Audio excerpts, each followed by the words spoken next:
ఇవాళ మనం గుడ్డు పరోటా చేసుకుంటున్నాం. ఆనియన్స్, వెల్లుల్లి, పచ్చిమిర్చి, 3 టేబుల్ స్పూన్ ఆయిల్ వేసుకోవాలి. తర్వాత ఇది బాగా కాగపెట్టిన తర్వాత కొంచెం తాలింపు గింజలు వేసుకోవాలి. ఇది కూడా కొంచెం బాగా వేడెక్కిన తర్వాత మనము తాలింపు వేసుకుందాం. ఇలా చిటపటలాడాలి. చిటపటలాడితే మీకు పచ్చివాసన పోయి చేదు రాకుండా ఉంటుందన్నమాట. తర్వాత ఆనియన్స్,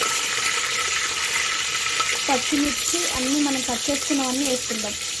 ఇలా వేసుకున్న తర్వాత బాగా ఒకసారి తిప్పేసి రెడ్గా ఆనియన్స్ రెడ్ రావాలి. రెడ్ వచ్చేంత వరకు మనం డీప్ ఫ్రై చేసుకుందాం. సిమ్లో పెట్టేసుకుందాం. తర్వాత అల్లం పేస్ట్ వేసుకొని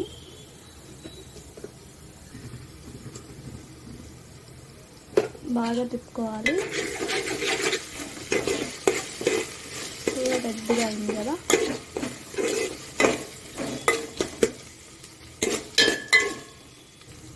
చిటికెడు పసుపు యాడ్ చేసుకోవాలి.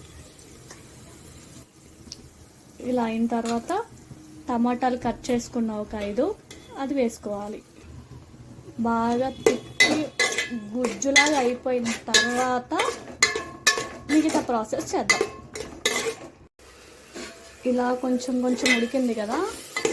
ఇలా ఉడికిన తర్వాత మనం లైట్గా సాల్ట్ వేసుకుందాం, కూరలోకి సరిపడేంత. ఇప్పుడు ఎందుకు వేసుకోవాలంటే ముందు వేసుకుంటే టమాటాలు ఉడకవు. సో ఇప్పుడు వేసుకుంటే ఏంటంటే కరెక్ట్గా మంచి టేస్ట్ వస్తుంది అన్నమాట. ఆ తర్వాత 1 టేబుల్ స్పూన్ కారం వేసుకోవాలి. మీరు ఎక్కువ తినే వాళ్ళు అయితే 2 టేబుల్ స్పూన్ వేసుకోండి. నేనైతే కొంచెమే తింటాను, సో నాకు కొంచెం తక్కువ వేసుకున్నా. సో ఇది కూడా బాగా తిప్పుకోవాలి. ఈ కన్సిస్టెన్సీ వచ్చేంత వరకు చేసుకుంటే చూడండి రెడ్గా మంచిగా అనిపిస్తుంది కదా. ఆ తర్వాత నేను 5 గుడ్లు పగలగొట్టి ఇలా వేసుకున్న. ఎట్టి పరిస్థితుల్లో దీన్ని తిప్పకూడదు. ఒక 5 మినిట్స్ అలా మూత పెట్టేయండి. ఆ తర్వాత ఇలా వస్తుంది అన్నమాట. చిన్నగా ఇలా తిప్పుకొని ఇలా వేసుకొని ఇలా ఇట్ ఈస్ గుడ్డు పరోటా రెడీ. సో మనం బ్యాచిలర్స్ కాబట్టి మన దగ్గర అన్ని ఐటమ్స్ ఉండవు. దీంతో చిన్నగా కొంచెం సరిపడా గరం మసాలా వేసుకొని అలా తిప్పేసి వేడి అన్నంలో కలుపుకొని తింటుంటే ఉంటుంది మజా. ఒక్కసారి చూడండి, తినండి. గరం మసాలా చిటికెడు వేసుకుంటున్నా.